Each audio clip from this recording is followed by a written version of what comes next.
Hi folks, welcome back to another Route to Adventure video. I am Brandon, and I am seated in my motorhome at the side of my house, doing some odds and ends, getting ready for another trip, and doing some regular maintenance for the spring that we didn't get to before our first trip. So, just checking out what's going on in here. Got my radio or something doing some weird stuff, but anyway. This video is a short trip that we did to the Four Corners area during our Moab trip this spring. So let's get into that and show you what the Four Corners National Monument looks like.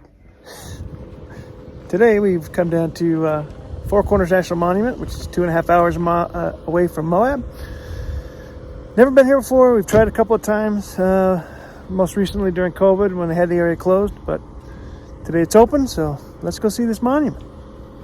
Now I need to clarify, this is not a national monument. I referred to it that way a couple of times, and I should not. It is not. It is a Navajo tribal park. It has nothing to do with the National Park Service. I keep saying it. Ignore that, please. Well, we were here lucky. It's about 10 o'clock in the morning. It's definitely the off-season, but there's quite a few people here already. It doesn't open until 8, but watching people stand in line to stand in 4 states is pretty funny to me. But you got to make it worth your time because it is in the middle of nowhere. So spend some time.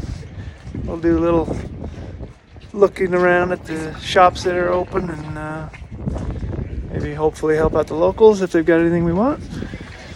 And we're off to the next. So we'll see how this plays out.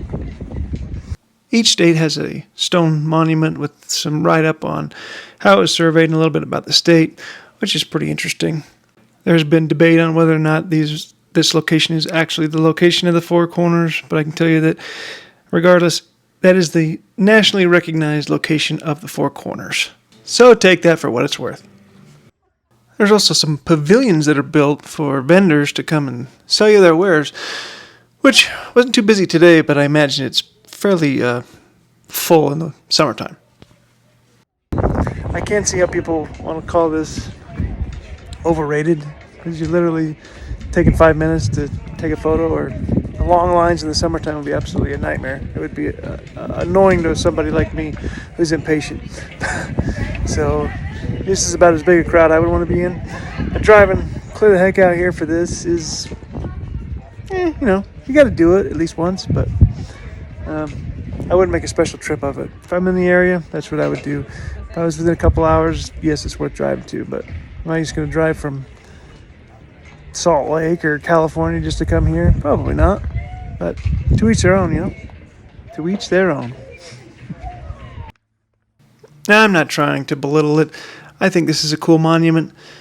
But again, I don't think I would just make a special trip just to see this. But it is way cool to be able to stand in 4 states at once, and everybody should take advantage of it when you're there. Get your pictures, have a good time, and move on to the next. It's an interesting place, and it's the only place in the United States where you can actually do this. So live it up, and go ahead and pick yourself up some fine jewelry while you're there. They got some fun stuff here. All right, so that was the Four Corners National Monument. It's a pretty quick video because there really wasn't that much to see or do to cover it.